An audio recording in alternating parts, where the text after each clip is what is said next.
Welcome to our dear viewers of Miles One TV. I'm Bright Miles, host of program One on One, of which program we bring different individuals to let you know more about what is happening in our country. This program is proudly sponsored by Human Foods Namugongo, Gift Motors, and Black Skin the West Entertainment. Those are the people that get some command and say, go and serve the public with purified information. This morning we are very, very blessed to have one of the devoted citizens I know, former Guild President KIU. I have been knowing him in tourism sector, but now he's here as a political analyst. Mr. Joet Matko. Yes. You are very welcome to Miles One TV. Good morning, viewers. My name is Masco Joet, a political analyst. I am happy to be here with you to share some of the matters that are affecting our community, our country, politically, socially, and economically. I'm happy to be with you here today. Thank you. One thing I know, this gentleman is more informed about current affairs. I mean, things that are rotating around our motherland, Uganda and Africa. We have heard about, it's not we have heard, but World Bank openly announced some sanctions on funding Uganda. If you are a concerned citizen, you have to ask yourself, what is this taking us? World Bank have been funding us at least half of the budget. World Bank have been facilitating hospitals, roads. So if a certain organization comes in and say, I have stopped this and this, it means we may have something not in order in our country. We have heard about several replies from His Excellency Yoweri Kaguta Museveni, the President of the Republic of Uganda, and the recent one from a Deputy Speaker, Honorable Thomas Tayewa. He was like, they passed the law knowing that there will be some outcomes. I mean, the law of anti-homosexuality. Now, Mr. Joey. Yes. Has someone I know in a business community, as someone I know in trying to find out what is going on in his mother, what could this take us? I think it's a good idea to discuss such a touching economic agenda. First of all, World Bank is not facilitating or has not been facilitating only Uganda. World Bank, when we talk of World Bank, it's a group that empowers most economic activities in different continents, in different countries. When we talk of continents, we mean Africa and East Africa. To narrow it down, let's look at our East Africa on a small scale. East Africa, when we look at the GDP of East Africa, particularly picking Uganda, Kenya, and maybe Tanzania and Rwanda, you see Uganda is in the second, or following Kenya and Tanzania, second or third. So you see, in the past decades, Uganda has been increasingly working on its economy. Sure. So when the World Bank comes in and stops aid to Uganda, generally from my own research and information. It's giving us an opportunity to stand by ourselves, to stand for ourselves.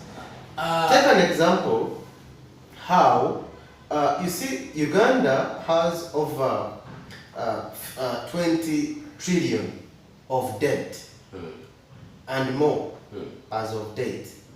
And when you look at our domestic taxes, you find we can gather and compensate that percentage that World Bank. Take an example. URA has been tasked to correct over 27 trillion. And recently I saw Mr. Musinguzi confirming and telling us that he's confident and he's likely to correct that tax. So if we get that tax and from other ventures, I am sure we can facilitate ourselves as a country.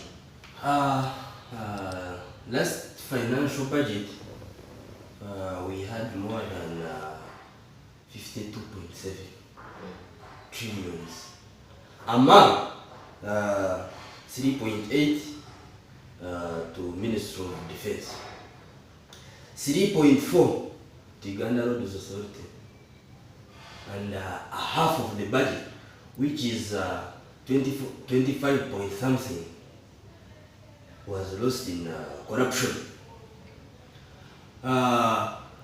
Will it be managed?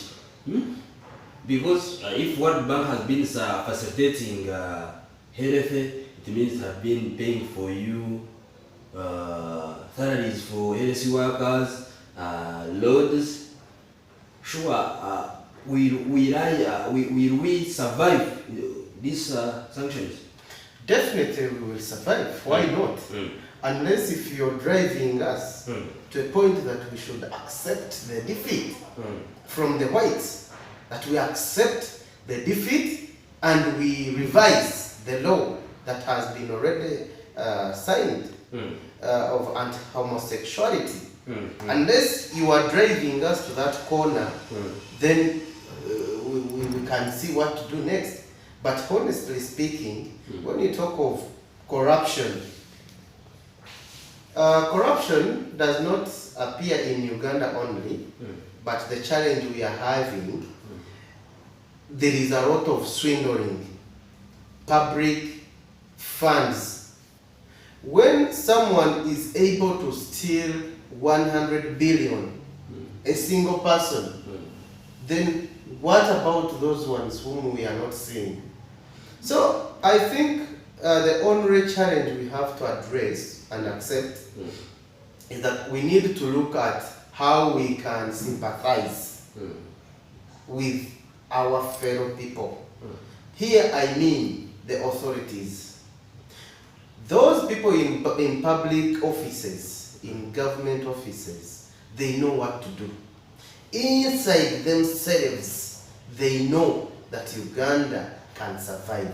If there is a reduction, if there is a reduction, can we survive without borrowing?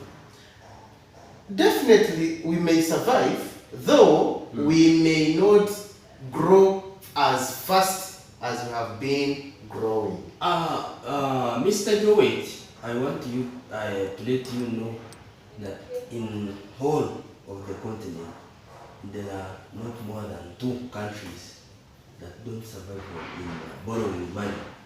2 countries. Uganda is a sovereign country, and in its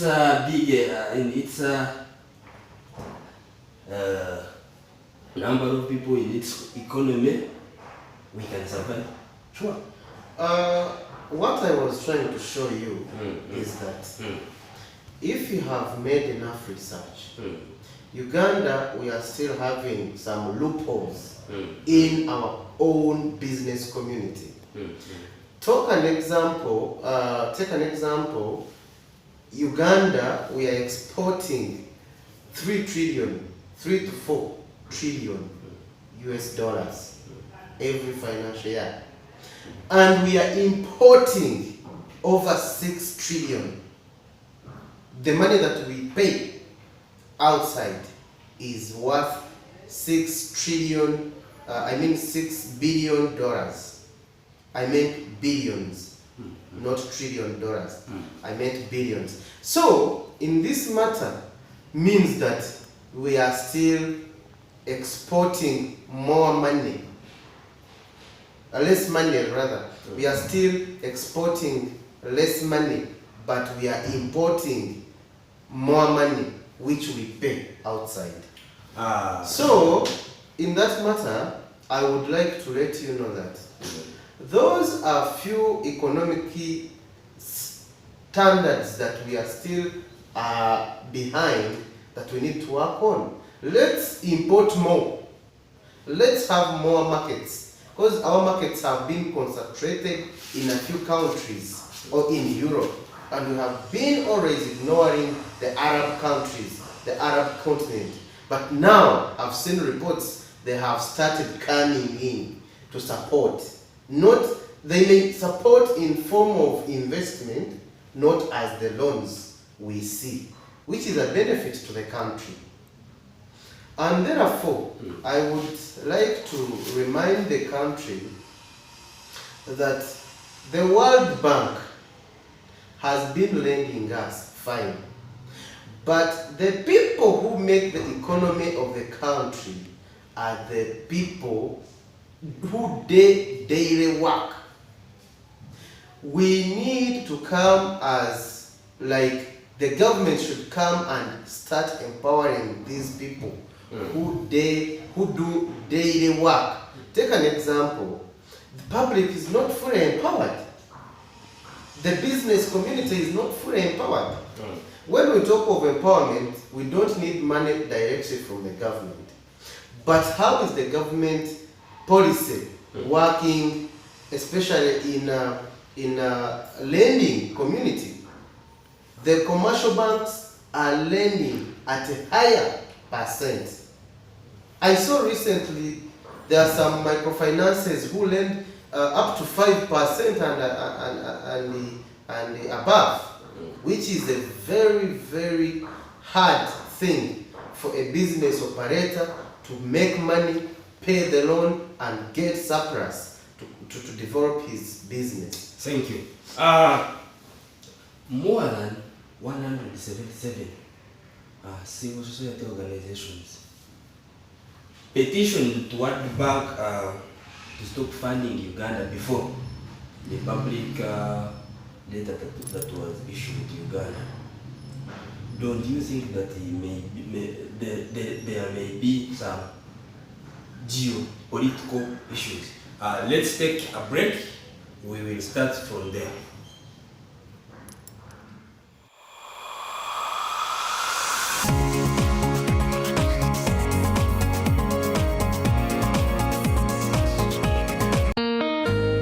Media Champions College etendekere ly'aba veterans bakakesa mu byamawulire likoola mwenna abegomba okukola ku radio ne ku TV nti kati okwewandisa kugenda mu maaso wali wegomba dda okuyiga bwe bakola ebyemizannyo nga mwotwalire n'okuweereza omupiira oyagala okusoma mawulire oba okuzannya katemba ku radio ne ku TV oyagala okuyiga nga bwe bakola programs eza talk shows oba programs ez'okutegeeza abantu ebifa mu ggwanga na buli program ey'oku radio ne ku TV ku Media Champions College batendeka ne production skills, news departments n'ebisigaddeyo byonna bakkiriza n'abo abatalina baluwa yonna ey'obuyigirize era wenjogerera okwewandisa kugenda mu maaso okumanya ebisingawo ku Media Champions College basange Kyebando Gayaza Road okuliraana ekikomera ky'abayindi oba bakubireko ku ssimu zaabwe zino 070 34 67 66 emu ne ku 077 82 5 8